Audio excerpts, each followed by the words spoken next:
Teman-teman, masih seputar Holy Laughter ya. Di video kemarin saya sudah menyebut secara singkat perkembangan Holy Laughter dan siapa saja tokoh-tokoh di belakang gerakan ini.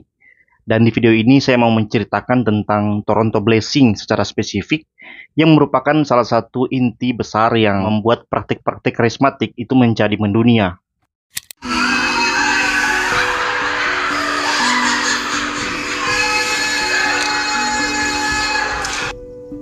The anointing.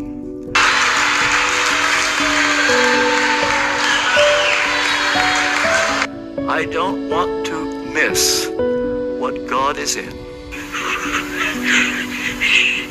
The front of my shirt.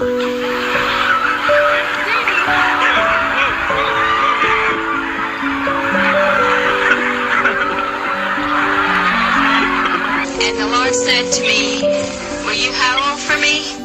So,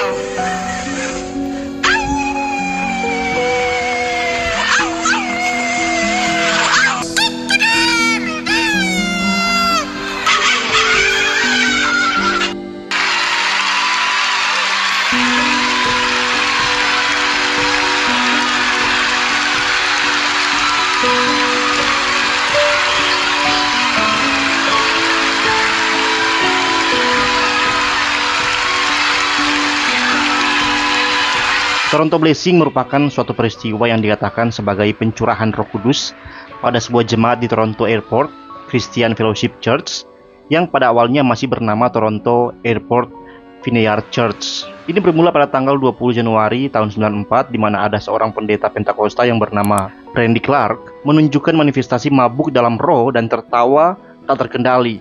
Dan oleh karena manifestasi dari pendeta Clark ini, jemaat pun ikut meledak ke dalam sebuah kekacauan di mana orang-orang tertawa, menggeram, menari, gemeteran, menggonggong seperti anjing, dan beberapa orang bahkan tergeletak diam seperti orang lumpuh. Praktik ini ya seperti biasa mereka kaitkan dengan pekerjaan Roh Kudus yang mereka anggap sebagai merasuki tubuh orang-orang jemaat ini. Jadi orang-orang ini kerasukan, tapi yang merasuki mereka itu mereka yakini adalah Roh Kudus. Seorang pendeta yang lain dari gereja itu yang bernama John Arnott mengatakan bahwa hal tersebut sebagai perayaan besar dari Roh Kudus. Dan dari situ teman-teman, istilah Toronto Blessing ini pun muncul. Gereja tersebut segera menjadi sorotan media internasional. Tapi teman-teman, jika yang mereka katakan berkat ini kita uji berdasarkan firman Tuhan, yaitu Alkitab, kita nggak akan pernah mendapati dalam Alkitab bahwa berkat itu ditandai dengan cara seperti yang mereka lakukan. Menurut saya itu lebih cocok disebut sebagai kekejian dan praktik mempermalukan Roh Kudus, bukan berkat dari Roh Kudus. Mereka justru sedang menunjukkan tanda yang jelas sedang kerasukan setan,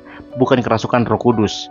Nah teman-teman, pada waktu itu ketika sedang KKR ya, oleh karena ledakan emosional dan pertunjukan psikologis yang aneh itu, sehingga pengkhotbah berhenti atau teralihkan dari memberitakan Injil keselamatan berubah menjadi tentang apa arti manifestasi tersebut. Pengkhotbah itu mulai mengajarkan bahwa pengalaman dengan Roh Kudus merupakan otoritas yang lebih tinggi ketimbang Alkitab. Tapi ini memang menjadi ajaran karismatik pada umumnya.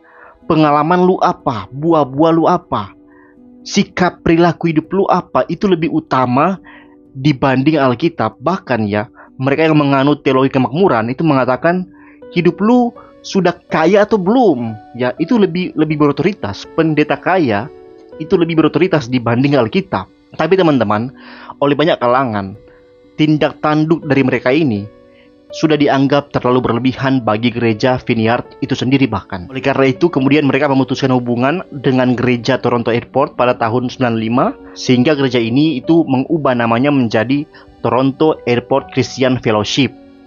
Teman-teman, fokus orang percaya haruslah pada Yesus yang kita pelajari hanya lewat firman Tuhan, bukan pada pengalaman diri sendiri maupun pengalaman orang lain. Toronto Blessing berfokus pada pengalaman semata, sehingga merusak pengajaran yang alkitabiah. Karena pengalaman kita seringkali berdasarkan perasaan pribadi kita, dan kitalah yang menafsirkan pengalaman itu menurut perasaan kita.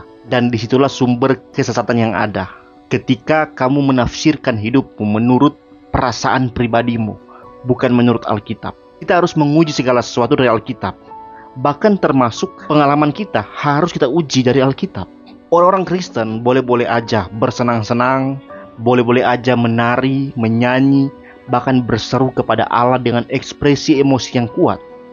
Tapi ketika ibadah sudah seperti tingkah laku orang gila, dan semua kekacauan ini dikaitkan dengan karya Roh Kudus, maka nggak ada kata yang lebih tepat yang bisa kita katakan kepada mereka untuk mendefinisikan mereka selain kata sesat.